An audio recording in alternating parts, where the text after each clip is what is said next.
More and more humans are traveling to space and further out into it, so it's important to know how space affects human biology.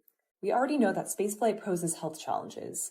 Astronauts are more likely than the average person to have cardiovascular issues, they have reduced immune function and can become anemic in space, the list goes on. But we don't know much about why these things happen at a molecular level or how to protect against them.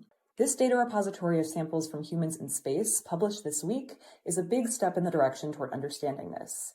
It's got all your favorite omics, genomics, epigenomics, transcriptomics, proteomics, and more, and it includes data from 4 civilians who went into space after just 6 months of training, valuable data for understanding what changes in a regular person's body during and after spaceflight.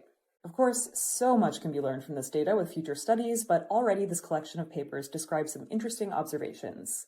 For one, the civilian crew's telomeres got longer during spaceflight, which had been observed in astronauts before, but now we know it can happen within just 3 days. A look at RNA profiles within different layers of the skin showed that there's an increase in local inflammatory signaling, which might launch something like a wound healing response there, possibly due to the high levels of radiation in space. And their microbiomes underwent changes body-wide, some of which persisted well beyond the end of spaceflight.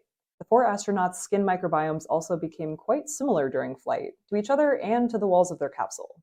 So here I'm giving just a few highlights from a massive body of work. You can check out the many publications in the link, and the SOMA data portal is freely accessible so anyone can poke around. And excitingly, some researchers and companies like Ursa Bio, for example, are working to combat the effects of prolonged spaceflight, so definitely stay tuned for updates there.